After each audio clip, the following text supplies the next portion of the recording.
Hello, my name is Eric Wilson. Hola, mi nombre es Eric Wilson. El video que está a punto de ver fue producido hace varias semanas, pero debido a problemas de salud no pude completarlo hasta ahora. Este video será el primero de una serie de varios videos que analizarán la doctrina de la Trinidad. Estoy haciendo el video en conjunto con el Dr. James Penton, quien es profesor de historia, reconocido autor de varios libros académicos, y es además un estudioso de la Biblia y experto en estudios religiosos. Sentimos que era hora de unir nuestros recursos y examinar una doctrina que representa para la gran mayoría la supuesta marca distintiva del cristianismo. ¿Piensa usted así también? ¿Es que una persona debe aceptar la Trinidad para ser considerado por Dios como cristiano? Esta persona del video que vamos a mostrar ciertamente es de esa opinión. Al principio de la Iglesia, ese cristianismo que la gente había celebrado hace cientos de años atrás, ellos argumentarían que el protestantismo tradicional se había dividido en tantas direcciones diferentes, pero que han tratado de volver a una religión más pura. Sin embargo, hay algunas diferencias significativas. Hay muchos cristianos que dirían que los testigos de Jehová no son cristianos, y por una razón. Ellos creen en Jesucristo, pero no creen que Jesucristo sea divino, como creen los católicos o los anglicanos, sino ellos creen en un Padre, un Hijo y un Espíritu Santo, y que son tres personas diferentes. Por eso se les llama no trinitarios, porque no creen en la Trinidad, creen en tres entidades que existen separadas, y creen que Jesús fue una entidad creada y que no es Dios, o sea, una persona que vino a pastorear el rebaño hacia la salvación, pero que Él no era Dios mismo. When did belief in the Trinity begin? ¿Cuándo se convirtió la creencia de la Trinidad en la supuesta piedra angular del cristianismo? Jesús dijo que las personas reconocerían el verdadero cristianismo por el amor que los cristianos se mostrarían entre sí. Los trinitarios tienen una larga historia de mostrar amor por aquellos que no están de acuerdo con ellos. Dejaremos que la historia responda a esta pregunta. Ahora, otros dirán que realmente no importa lo que creamos. Puede creer lo que quiere creer y yo puedo creer lo que quiere creer. Jesús nos ama a todos mientras lo amemos a Él y a los demás. Si ese fuera el caso, entonces ¿por qué le dijo a la mujer en el pozo? Dios es espíritu, y los que lo adoran, para que lo adoren como se debe, tienen que ser guiados por el espíritu. Se acerca el tiempo en que los que adoran al Padre lo harán como se debe, guiados por el espíritu, porque así es como el Padre quiere ser adorado. Y ese tiempo ya ha llegado, según Juan 4, 23 y 24, traducción en lenguaje actual. Por lo tanto, Dios está buscando personas que lo adoren en espíritu y en verdad. Entonces, la verdad es vital. Pero nadie tiene toda la verdad. Todos nos equivocamos. Es cierto. Pero, ¿qué espíritu nos guía? ¿Qué nos motiva a seguir buscando la verdad y no estar satisfechos con cualquier teoría de moda que sea atractiva en este momento? Pablo les dijo a los tesalonicenses acerca de aquellos que pierden la salvación. Por maldad, él hará todo lo que pueda para engañar a los que están perdidos, porque no aceptaron amar la verdad para ser salvos.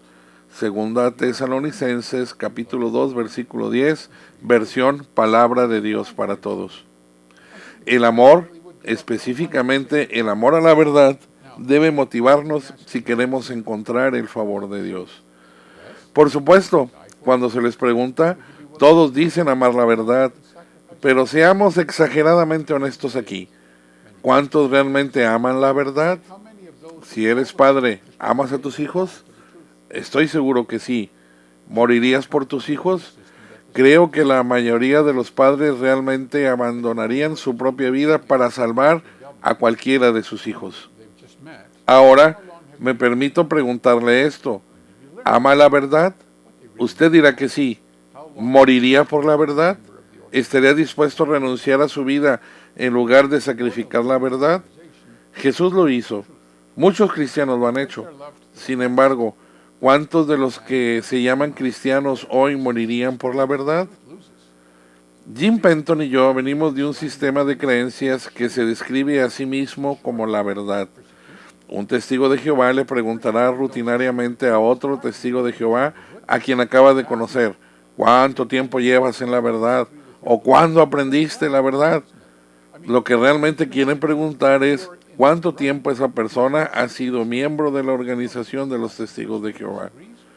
Confunden la lealtad a la organización con un supuesto amor a la verdad, pero ponga a prueba su supuesto amor a la verdad y, en mi experiencia bastante extensa, la verdad siempre pierde. Dígales la verdad y recibirá calumnias, insultos y rechazo en cambio. En resumen, persecución. Perseguir a los que dicen la verdad no es exclusivo de los testigos de Jehová. De hecho, perseguir a alguien porque no está de acuerdo con tu creencia es como tener colgado un tiro al blanco, ¿verdad? Quiero decir, si usted tiene la verdad, si está en lo correcto, ya no habla por sí mismo. No es necesario atacar a la persona que no está de acuerdo. No es necesario quemarlos en la hoguera. Ahora, hay varias versiones de la doctrina de la Trinidad y las veremos todas en esta serie de videos, pero la mayor parte de nuestra atención se centrará en la más comúnmente aceptada por la amplia gama de iglesias cristianas activas hoy en día. Para ser sinceros, Jim y yo no aceptamos la doctrina de la Trinidad, aunque sí aceptamos que Jesús es divino.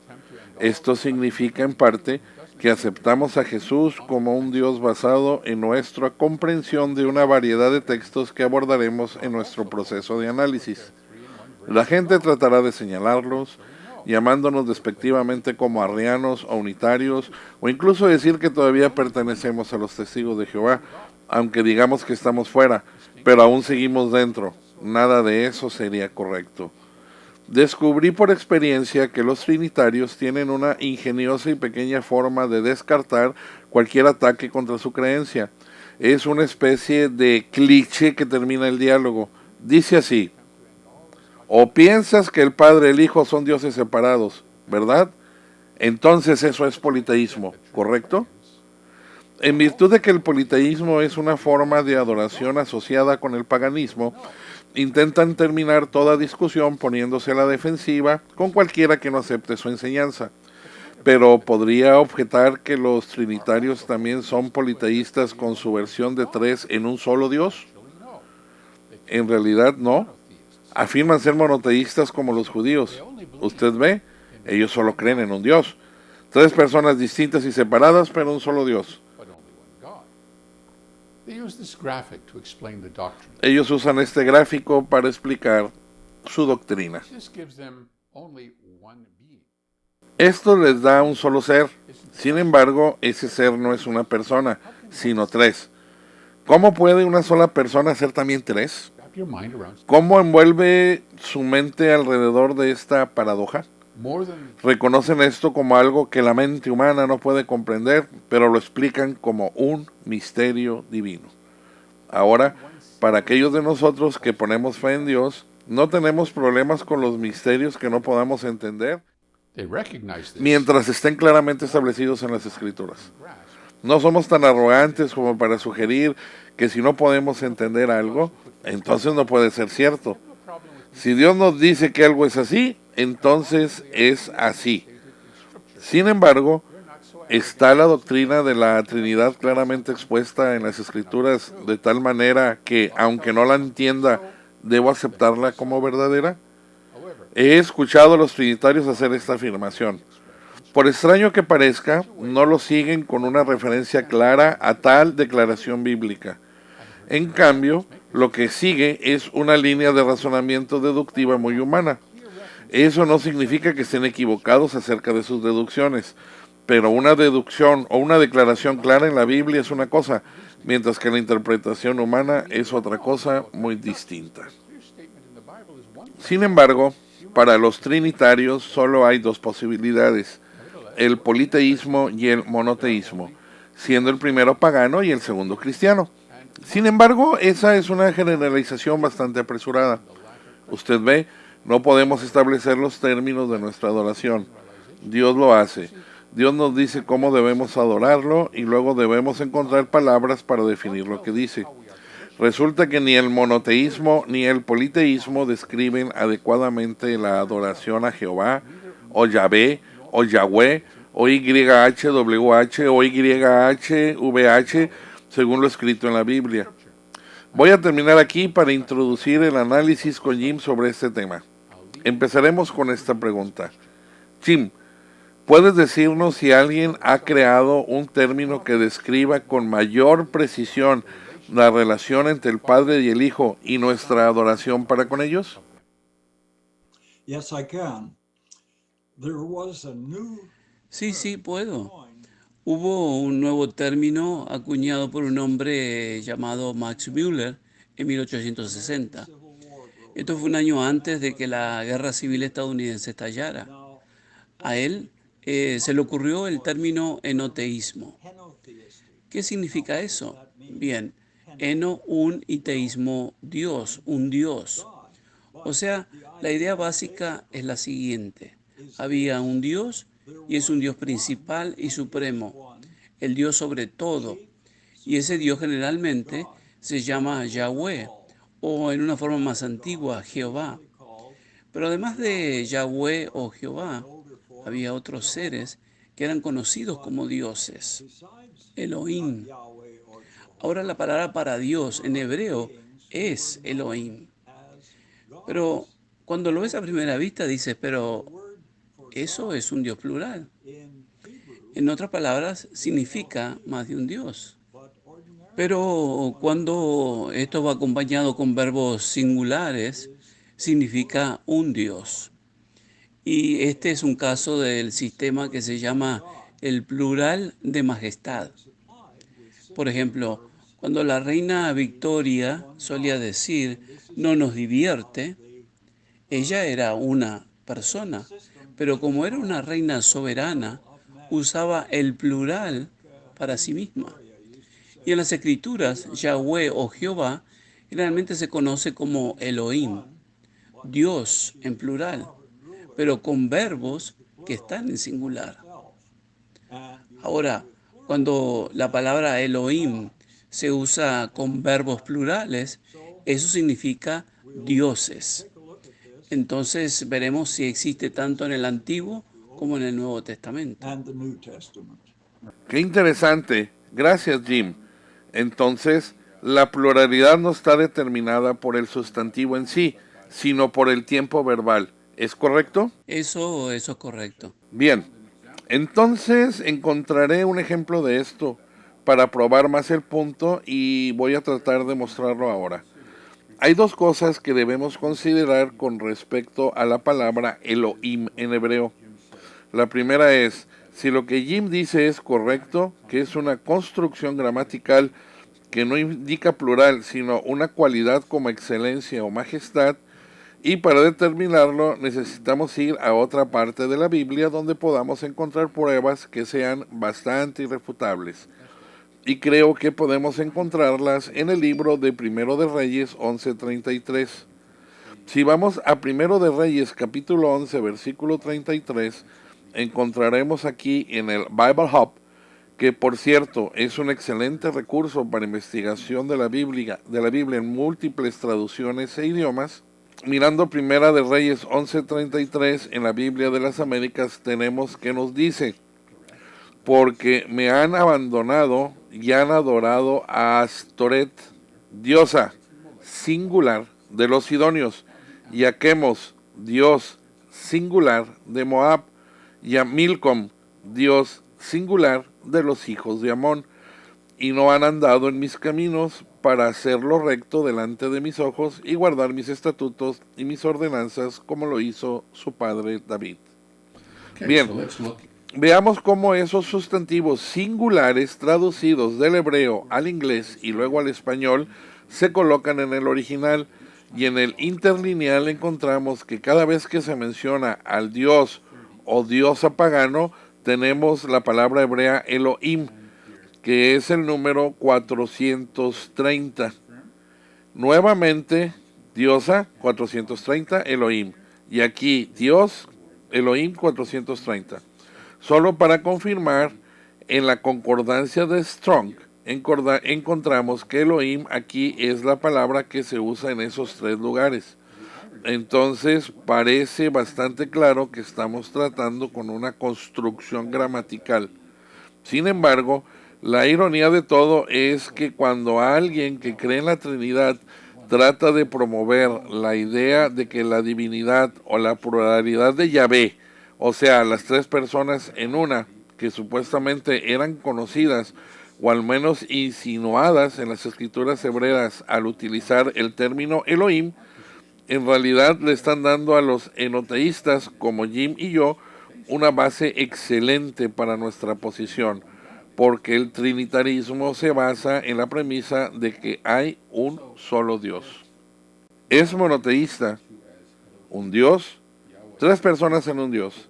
Entonces, si Yahvé se refirió a sí mismo como Elohim, Yahvé Elohim, Jehová Dios o Yahvé Dios, está hablando de múltiples dioses.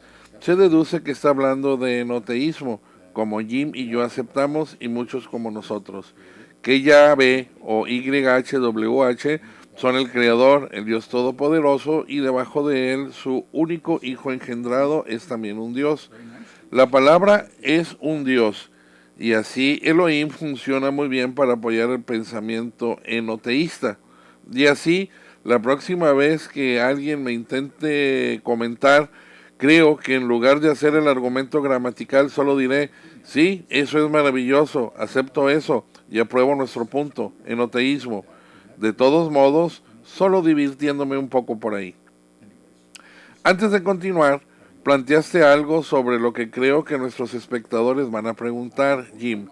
Mencionaste que Yahweh era la forma más nueva y que Jehová era la forma más antigua de la traducción de YHWH. ¿Ese es el caso? ¿Yahweh es la forma más reciente? Yes, and it is. Sí, lo es. Y es una forma que está en disputa, pero en general ha sido aceptada por la comunidad académica como un reflejo del nombre que debe haber sido. Pero nadie lo sabe en realidad. Esa es solo una buena suposición.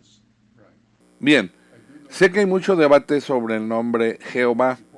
Hay muchas personas que piensan que era un nombre falso, pero en realidad tal vez no sea tan cercano a la pronunciación original ahora que como cuando se acuñó por primera vez en el siglo XII, o fue el XIII, 1260 creo.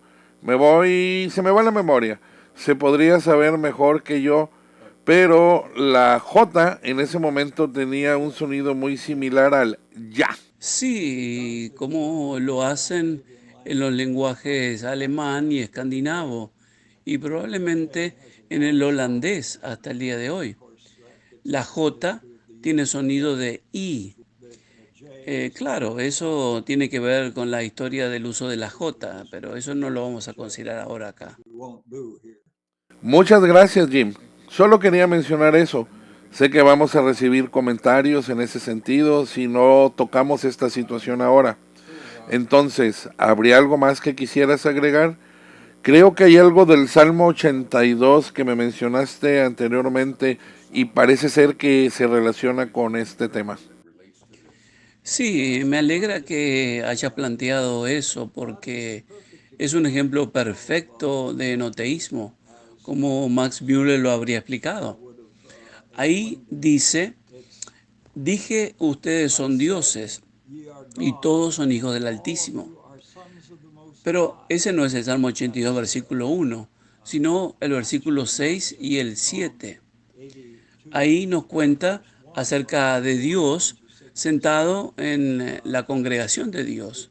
Y él juzga entre los dioses y dice, dije, ustedes son dioses y todos son hijos del Altísimo. Ye are gods, and all of you are sons of the Most High. Entonces, So here is aquí está God Dios sentado en la sitting asamblea de beside los dioses. the gods. Y hay varios And there casos are de a esto en los number of salmos. cases of this in Y the no me voy a Psalms. molestar I en won't bore you detallarlo with acá all of ahora, them here, pero but esto just nos to da la idea. see that Y algunas veces, por and supuesto, sometimes, los of dioses course, pueden ser dioses gods falsos o may ángeles be false justos. gods. Aparentemente, el término se aplica a los ángeles y en algunos casos se aplica a los dioses paganos o a una diosa pagana. Hay un caso de eso en el Antiguo Testamento, que se aplica a los ángeles e incluso a los hombres bajo ciertas circunstancias. and even to men under certain circumstances. Muchas gracias, Jim. En realidad hay una gran lista de textos que se van juntando, más de los que podemos cubrir aquí. Lo que voy a hacer es un documento y cualquier persona que esté interesada puede ver la lista completa. Pondré un enlace en la descripción del video para que puedan descargar el documento y revisarlo con tiempo y con cuidado si es que nuestros espectadores lo desean. Sí, eso estará bien. Gracias, Jim. Dado que todo lo que acabas de decir, tenemos alguna indicación en las escrituras cristianas, o lo que la mayoría de la gente llama Antiguo Testamento, de Jesús como un Dios dentro de un arreglo enoteísta? Bueno, primero permíteme decir que ya en Génesis hay dos ocasiones en que este principio de noteísmo es muy claro. Uno está en el relato anterior a Noé, donde las escrituras hablan de los hijos de Dios que bajan y se casan con las hijas de los hombres. Ese es uno de los casos, los hijos de Dios. Por lo tanto, ellos se convierten en dioses en sí mismos y son vistos como dioses. Estos deben ser ángeles caídos, de acuerdo con la explicación en el libro apócrifo de Enoc y en Segunda de Pedro. Ahí tenemos un caso. Y el otro está en el libro de Proverbios, donde trata el tema de la sabiduría. Ahora, muchos eruditos dicen, bueno, pero estas son las características de Yahweh y no deberían indicar a una persona o hipóstasis. Pero, de hecho, a medida que pasó el tiempo, y particularmente en el área del Nuevo Testamento, desde el mismo principio, o tal vez debería decir incluso antes, obtienes el estudio de todo el asunto de la sabiduría que se personifica. Y esto está en el libro de la sabiduría y también en las obras del judío alejandrino Filón, quien fue contemporáneo de Jesucristo y se encontró con el término logos, que indicaría algo igual que la sabiduría en el libro de Proverbios y en el libro de la sabiduría. Bueno, el hecho es que la palabra logos, que es la raíz de la palabra lógica en español, se refiere también al concepto de racionalidad y por lo tanto era muy parecido a la sabiduría. Y Filón de Alejandría, de Egipto, consideraba la sabiduría y el logos como más o menos la misma cosa en cuanto a su personalidad. Muchas personas han señalado el hecho de que la sabiduría en Proverbios es género femenino, pero eso no molestó a Filón en absoluto. Él dijo, sí, y ese es el caso, pero también podría entenderse como algo masculino, o al menos como logos en masculino. Entonces la sabiduría podría ser indicativa de una persona masculina o hipóstasis. Bien, Ahora, mucho de esto se trata con mucha claridad en los escritos del famoso y antiguo erudito cristiano Orígenes, y se ocupa de esto extensamente. Entonces, lo que tienes aquí es algo que se usaba en la época de Jesús y en su entorno. Y aunque los fariseos acusaron a Jesús de cometer blasfemia por decir que era el Hijo de Dios, citó directamente de los Salmos y señaló que se hablaba de numerosos dioses. Y después dijo, está escrito, ahí está, no se puede dudar. No blasfemó en absoluto. Entonces, la idea estaba muy presente en el tiempo de Cristo. bien. En realidad, siempre pensé que era apropiado personificar a Cristo o al Jesús precristiano o preexistente como logos, porque como sabiduría quiero decir, según como yo lo entiendo, la sabiduría se puede definir como la aplicación práctica del conocimiento. ¿Sabes? Podría ser algo, pero así como que, ¿cómo te lo diré? Si no pongo en práctica el conocimiento, no soy sabio. Si aplico mi conocimiento, entonces soy sabio. Y la creación del universo a través de Jesús, por Jesús y para Jesús, fue la mayor manifestación de la aplicación práctica del conocimiento que haya existido. Entonces, la sabiduría personificada encaja perfectamente con su papel como el principal trabajador de Dios, si se quiere, para usar un término que proviene de nuestra antigua fe. Pero, ¿había algo más que quisieras agregar sobre este asunto, Jim? Me parece que estaba relacionado con Filipenses 2, del 5 al 8. Me lo mencionaste antes con respecto a la preexistencia de Cristo, porque hay quienes dudan de su preexistencia, quienes piensan que Él llegó a existir solo como hombre y que nunca antes había existido. Sí, esa posición es adoptada por una variedad de grupos no trinitarios, y su argumento es que Cristo no existía antes de su existencia humana. Dicen que no existía en el cielo, pero el texto en Filipenses, en el capítulo 2, Pablo nos da el ejemplo de la humildad, donde dice que no intentó ser igual a Dios. Y voy a parafrasear aquí, no voy a citar. No intentó tomar la posición del Padre, sino que se humilló y adoptó la forma de un hombre, aunque estaba en la forma de Dios. No intentó usurpar la posición de Dios como se supone que Satanás lo intentó, sino que aceptó el plan de Dios y renunció a su naturaleza espiritual y descendió a la tierra en forma de hombre. Esto es muy claro si alguien quiere leer el capítulo 2 de Filipenses. Entonces, esto claramente indica una preexistencia, en mi opinión, y no lo encuentro difícil de entender. Y por supuesto, hay muchas otras escrituras que podrían aplicarse.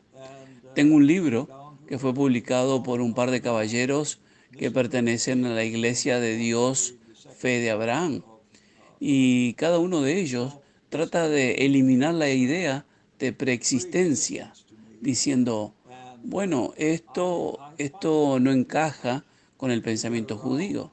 Y creo que es un error terrible cuando se habla sobre el pensamiento judío o el pensamiento griego o el pensamiento de cualquier otra persona, porque hay diferentes puntos de vista dentro de cualquier comunidad, y sugerir que ningún hebreo pensó alguna vez en la preexistencia de Jesús es simplemente una tontería.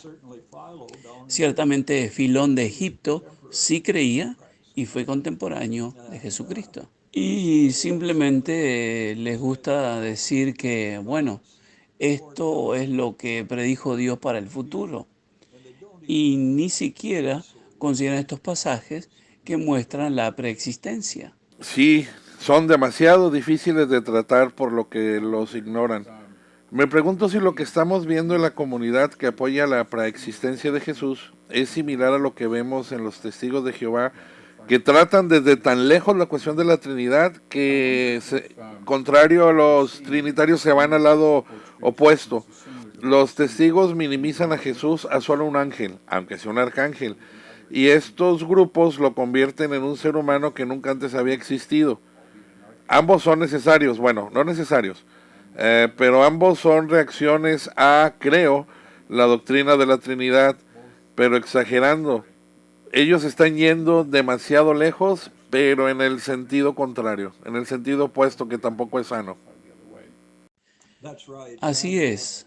Ahora, cuando yo era joven en los Testigos de Jehová, no había duda de que había un gran respeto por Cristo. Y durante mucho tiempo, los testigos le adoraban a Cristo y le daban gracias. Y en los últimos años, por supuesto, lo han eliminado y dicen que no debes orar ni adorar a Cristo. Solo debes adorar al Padre. Y han tomado una posición judía extrema. O sea, me refiero a los fariseos y los judíos que se opusieron a Cristo al tomar esa posición. Porque hay muchos pasajes en el Nuevo Testamento donde indica, particularmente en Hebreos, que los primeros cristianos adoraban a Cristo como el Hijo del Padre. Entonces, se han movido demasiado lejos en la otra dirección. Y me parece que estaban, o más bien que están muy fuera de armonía con el Nuevo Testamento. They've gone so far as Han llegado tan lejos, Jim, Watchtower que en el estudio de la Atalaya de la semana pasada hubo una declaración que no deberíamos amar a Cristo demasiado poco y que no deberíamos amarlo demasiado. ¿Qué declaración tan estúpida están haciendo? Simplemente muestran cómo los testigos de Jehová han relegado a Cristo a una especie de modelo en lugar de su verdadera posición en el arreglo de Dios. Tú y yo hemos llegado a comprender que Jesús es divino, pero hay una diferencia entre ser divino y ser Dios mismo. Y creo que llegamos en este momento a ese a ese pasaje pegajoso y controversial de Juan 1:1. ¿Te gustaría que abordáramos ese texto desde este momento, Jim? would you like to address that with us? Yes, I would. Sí, lo haría. Key Trinitarian Esta es una escritura trinitaria clave y también una escritura no trinitaria clave. Y si miras las traducciones bíblicas, hay muchas que se refieren a Jesús como Dios y otras que se refieren a Él como un Dios. Y la escritura particular es en griego, que dice en argé, en hologos, kai hologos, en pros tonteon, kai teos en hologos. Y puedo dar mi propia traducción de eso, y creo que dice así: al principio estaba el logos, es decir, la palabra, porque el logos significa eso entre muchas otras cosas. Y el logos estaba cara a cara con Dios, y Dios o un Dios era la palabra. ¿Por qué lo traduzco diciendo que el logos está cara a cara con Dios, en lugar de que el logos estuviera con Dios? Bueno, simplemente porque la preposición en griego koiné, en este caso pros, no necesitan exactamente lo que con hace en español, de donde se obtiene la idea de junto con o en asociación con. Pero el término pros significa algo menos que eso o quizás más que eso.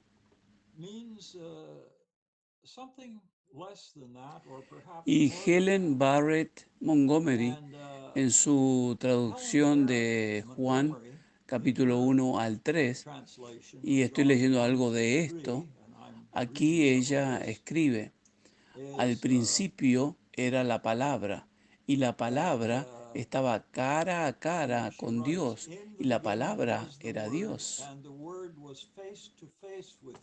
Eso sí que es curioso, ¿no? Pros significa como cara a cara o aparte de Dios, e indica el hecho de que había dos personas allí y no de la misma sustancia. Y bueno, me ocuparé de eso más tarde. Y curiosamente, esta es una publicación de la Sociedad de Publicaciones Bautista estadounidense, por lo que ella viajaba como trinitaria. Y también Charles B. Williams tiene la palabra o el logos diciendo cara a cara con Dios. Y como ella, él deja bastante evidencia que es un trinitario. En 1949 se hizo una traducción privada al idioma común de las personas al Instituto Bíblico Moody para su publicación, y ciertamente esas personas eran y son trinitarios.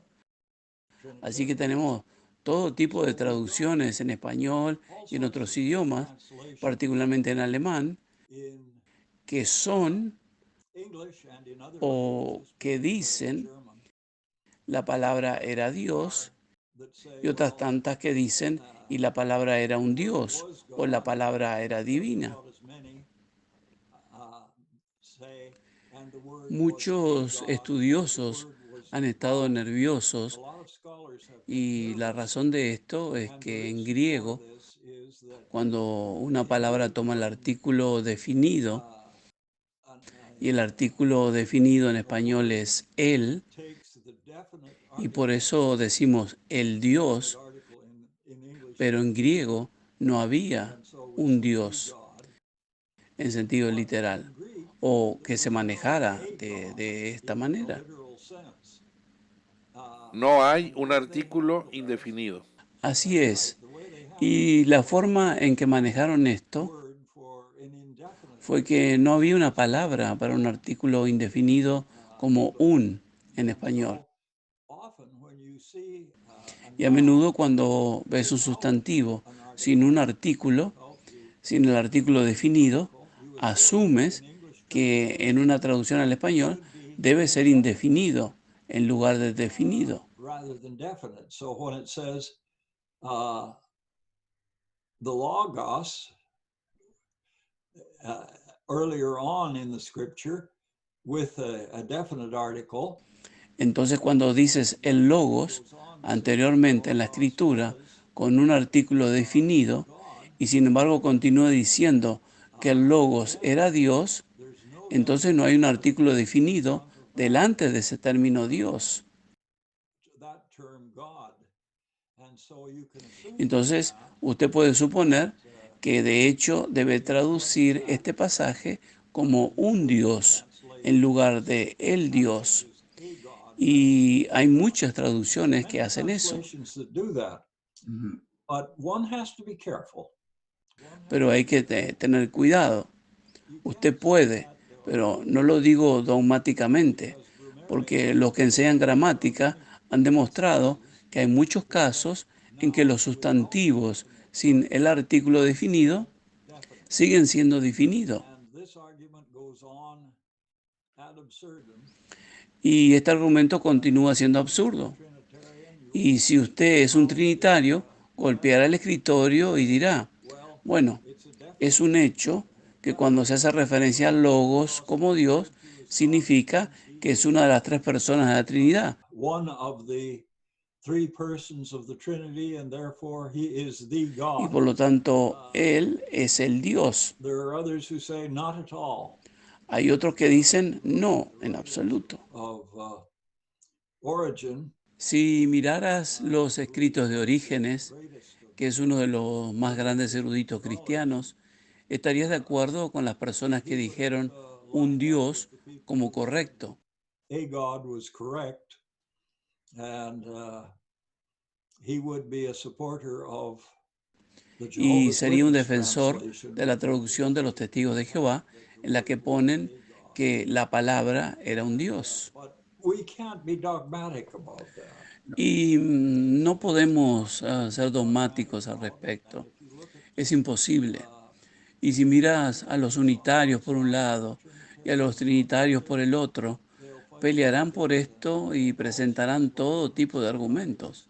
Y los argumentos seguirán de manera absurda. Y si usted se pregunta acerca de los diversos lados, si los posmodernos son correctos cuando dicen, bueno, es lo que el lector saca de un documento escrito en lugar de lo que la persona que escribió el documento pretendía. Document rather than what the person who wrote the document intended. But we can't go that far. Bueno, no podemos ir tan lejos.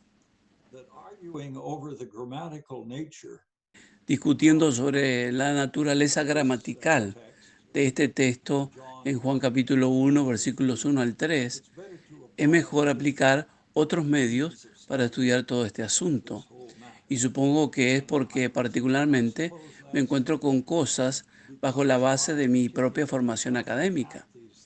Soy fundamentalmente un historiador. Mi doctorado estaba en la historia, aunque tenía una especialización en estudios religiosos en ese momento y he pasado mucho tiempo estudiando no una religión, sino muchas religiones y ciertamente las escrituras. Pero yo diría que la forma de abordar esto es histórica. But I would argue that the way of approaching this is historical. Right. Bien. That puts these scriptures Eso pone estas escrituras o estos pasajes en el contexto de lo que estaba pasando en el siglo I, cuando Jesucristo estaba vivo y poco después de su muerte. fact of this is that the doctrine of the Y el Trinity hecho de esto es que la doctrina de la Trinidad no llegó a existir ni completa ni parcialmente como regla en los siglos posteriores a la muerte de Cristo. Y la mayoría de los estudiosos lo saben hoy. and most scholars know this today. Right. And a number of Y un a number número of good indefinido de Catholics, destacados académicos outstanding católicos Catholic lo han scholars have reconocido. recognized this. So, Entonces, Jim, Outstanding. antes de pasar a ese punto, porque ese es realmente el enfoque central de este video, la historia de la doctrina de la Trinidad. Y solo para aclarar a todos los que se enredan en la discusión de Juan 1.1, creo que es un principio ampliamente aceptado entre aquellos quienes estudian la Biblia de forma exegética, que si hay un pasaje que es ambiguo, que se puede tomar razonablemente de una forma u otra, entonces ese pasaje no puede servir como prueba, sino que solo puede servir de apoyo una vez que se haya establecido una prueba firme en otro lugar. one-on-one would support a Trinitarian doctrine. Por lo tanto, Juan 1.1 apoyaría una doctrina trinitaria si puedes probar la Trinidad en otra parte. Apoyaría una comprensión enotista si podemos demostrarlo en otro lado. Y eso es lo que vamos a hacer. Bueno, vamos a tomar 3 métodos. Esta es la parte 1. Probablemente tendremos al menos 2 videos más. Uno examinará los textos de prueba que usan los trinitarios y otro examinará los textos de prueba de los arrianos usan. Pero por ahora creo que la historia es una forma muy valiosa de establecer la base o la falta de base de la doctrina de la Trinidad. Entonces, Jim, te dejo abiertos los micrófonos y las cámaras para que nos expliques la historia de la doctrina de la Trinidad, por favor. Today. Trinitarianism Vamos muy bien. Creo que está muy claro que no hubo doctrina de la Trinidad en los primeros 2 siglos, ni siquiera en la forma en que existe hoy. El trinitarismo ni siquiera llegó al concilio de Nicea en 325 DC, ya que muchos trinitarios lo sabrían. En realidad, lo que tenemos en Nicea es la aceptación de la doctrina de una... Dualidad. Yes, two persons rather than three. Sí, de 2 personas en lugar de 3. Y la razón de esto fue que estaban preocupados principalmente por la relación del Padre y el Hijo. El Espíritu Santo no se mencionó en este momento en absoluto, por lo que se desarrolló una doctrina binaria, no trinitaria, y que llegaron a esto mediante el uso de un término particular, amausios, que significa de la misma sustancia, o sea que el Padre y el Hijo eran de la misma sustancia. Father and the Son were of the same substance. Now, Ahora, esto fue introducido por el emperador Constantino, y él era solo un cristiano parcial, si se puede decir eso. No fue bautizado hasta que estuvo a punto de morir. Y además cometió muchos crímenes graves, pero se convirtió en alguien que era positivo hacia el cristianismo, que quería que fuera ordenado, por lo que decidió que tendría que poner fin a los argumentos que estaban ocurriendo. Y él introdujo esta palabra y fue para satisfacción del partido trinitario o del partido binario, porque querían declarar al presbítero Arrio, quien era la persona que no quería aceptar esta idea, como un hereje. Y esta era la única forma en que podían declararlo hereje. Y entonces introdujeron este término que se ha convertido en parte de la teología católica, desde al menos desde el punto de vista de una de estas partes. Catholic theology ever since, at least from the standpoint of one party. Mhm. So the Trinity is very late. It comes in much Entonces, later when la they declare Trinidad the llega Holy muy Spirit tarde y llega mucho más tarde cuando declararon que el Espíritu Santo era la tercera persona de la Trinidad, y eso es en el 381. So he not only outlawed paganism, but he outlawed Arianism. Entonces, no solo prohibió el paganismo, sino también el arrianismo. Así que ahora era ilegal creer en un Dios que no fuera trinitario, ¿verdad? Así es, se convirtió en ilegal ser pagano o cristiano o arriano, y todas estas posiciones fueron prohibidas y perseguidas, aunque el arrianismo permaneció en las tribus germánicas porque los arrianos que enviaron como misioneros convirtieron a la mayoría de las tribus germánicas que iban conquistando en Europa Occidental y la porción occidental del Imperio Romano. Bien, así que dame oportunidad, Jim, de poder aclarar este punto. Tenemos una idea que no se menciona explícitamente ni específicamente en las escrituras, y de los escritos históricos era prácticamente desconocida en el cristianismo del primer y segundo siglo. Surge en una disputa de la iglesia siendo gobernada por un emperador pagano que no fue bautizado en ese momento. Y luego tenemos cristianos que si no lo creían, el emperador los perseguía. Y tenía la obligación de creer que Dios no usó a Cristo ni a los apóstoles para revelar esto, sino que utilizó a un emperador pagano que luego los perseguiría si no estaban de acuerdo. ¿Es correcta la apreciación que tengo? That's right. Although Así es, aunque más tarde regresó y se dio la vuelta y cayó bajo la influencia de un obispo arriano, y finalmente fue bautizado por los arrianos en lugar de por los trinitarios. the Arians rather than by the Trinitarians. Vaya, vaya, vaya. Parece que la ironía ya empieza a formar parte de esta situación también. Bueno, cuando profundicemos más en esto, descubrirá que prácticamente todas las decisiones que se tomaron en los consejos teológicos se tomaron con el apoyo de las autoridades seculares, los emperadores romanos, y finalmente una de ellas fue determinada en gran medida por uno de los papas, One of the popes, y que se ocupó de la cuestión del Cristo encarnado, Christ, y que debía ser visto y adorado como Dios y hombre. as holy God and holy man. Entonces, la determinación de la doctrina no fue hecha por una iglesia unida en absoluto. Fue hecho por lo que llegó a ser una iglesia unida o una iglesia casi unida bajo los auspicios de las autoridades seculares. United Church or nearly United Church under the auspices of secular authorities. Right. Thank you.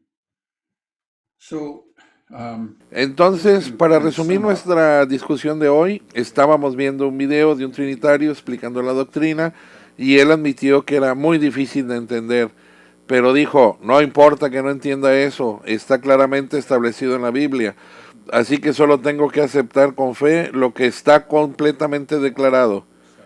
Pero por lo que me estás diciendo, no hay evidencia en la Biblia, ni en la historia de la nación de Israel antes de Cristo, ni en ninguna comunidad del cristianismo hasta el siglo III, de ninguna indicación clara de que la doctrina de la Trinidad sea cierta.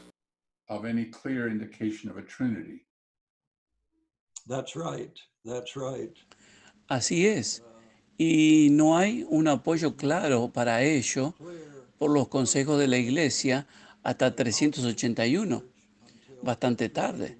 Y en la Edad Media, por supuesto, las iglesias orientales y la Iglesia romana occidental se dividieron en parte por cuestiones relacionadas con la Trinidad. Split in Entonces, nunca ha habido una posición unida en muchas cosas. Tenemos grupos como los cristianos coptos en Egipto y los nestorianos, entre otros, que estuvieron presentes durante la Edad Media y que no aceptaron algunas de las ideas del último concilio que trataba sobre la naturaleza de Cristo. Hay quienes dirán, bueno, realmente no importa si crees en la Trinidad, mientras seamos creyentes en Cristo, está todo bien. Pero yo creo que esto va más allá, ya que estoy pensando en Juan 17:3, que dice que el real propósito de la vida eterna es conocer a Dios y conocer al Hijo de Dios, Jesucristo. Y si estamos comenzando nuestro viaje de conocimiento sobre una premisa falsa, sobre una base hecha a mano débil y defectuosa, no vamos a obtener lo que queremos obtener. Es mejor comenzar desde una verdad básica y luego extenderla. Entonces, esta discusión es, creo, vital, porque conocer a Jehová Dios o Yahweh o YHWH o Yahvé o como cada persona desee llamarlo y conocer a su Hijo Yeshua o Jesús es fundamental y realmente nuestro objetivo final de ser uno con Dios en propósito, en mente y en corazón y siendo verdaderamente hijos de Dios. And being the children of God. Let me say this in closing, Eric. Para cerrar esto, déjame decirte esto, Eric. Si cuando uno se detiene a pensar en la cantidad de personas que han sido asesinadas a través del tiempo, ya sea por los católicos, ortodoxos, calvinistas, luteranos, anglicanos, a lo largo de los años que tantas personas han sido ejecutadas por negarse a aceptar la doctrina de la Trinidad, esto es realmente impactante. So many people have been put to death for refusing to accept the doctrine of the Trinity. It's shocking. Of course, the best known Por supuesto, el caso más conocido es el de la quema en la hoguera del científico español Miguel Servet en el siglo XVI, debido a su negación de la Trinidad. Y aunque Juan Calvino no quería que lo quemaran en la hoguera, quería ser encabezado, y fue el Consejo o el grupo secular en control en Ginebra el que decidió que debía ser quemado en la hoguera. in control of Geneva that decided he had to be burned at the stake. And there were Y many hubo muchos otros judíos que fueron obligados a convertirse al catolicismo en España y luego volvieron al judaísmo. Algunos de ellos practicaban el judaísmo y para protegerse se convirtieron en sacerdotes católicos, lo cual fue realmente extraño. Y muchas de estas personas fueron atrapadas y ejecutadas. many of these persons, if they were caught, they were executed. It was a terrible thing. Fue una cosa terrible. Los unitarios, sí, ellos, hay varios tipos de ellos, pero quienes negaron la Trinidad fueron procesados en Inglaterra y fueron proscritos hasta el siglo XIX. Until the 19th century. Y varios eruditos muy destacados eran antitrinitarios. John Milton, Sir Isaac Newton, John Locke y más tarde, en el siglo XIX, el hombre que descubrió el oxígeno. Su casa y biblioteca fueron destruidas por una multitud y tuvo que huir a los Estados Unidos, donde fue llevado por Thomas Jefferson. By Thomas Jefferson.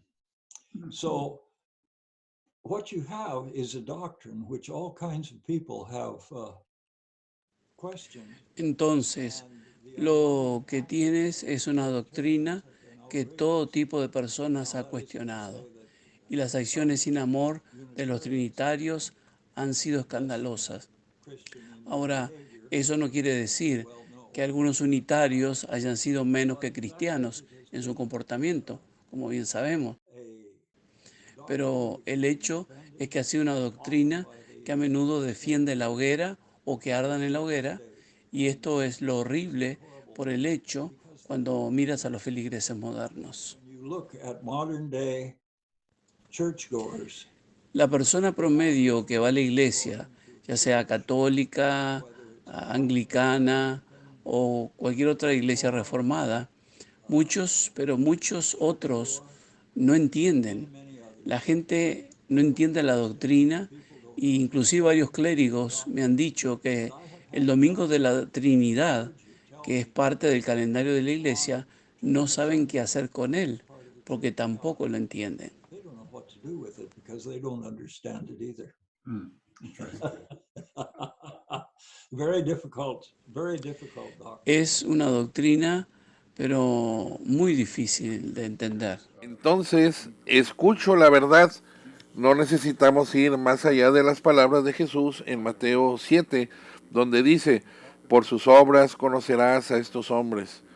Pueden hablar bien, pero sus obras revelan su verdadero espíritu. ¿Es el espíritu de Dios guiándolos a amar o es el espíritu de Satanás guiándolos a odiar? Tal vez sea el factor determinante y el más importante para cualquier persona que realmente busque conocimiento y su vida iría en este aspecto. Bueno, la historia de esta doctrina en particular ha sido realmente horrible. Muchísimas gracias. Aprecio tu tiempo y agradezco a todos por vernos en este video. Volveremos de nuevo en la parte 2 de esta serie, tan pronto como podamos reunir toda investigación. Por lo pronto, me despido por ahora. Muchísimas gracias. Hasta luego. And good evening. Y buenas tardes.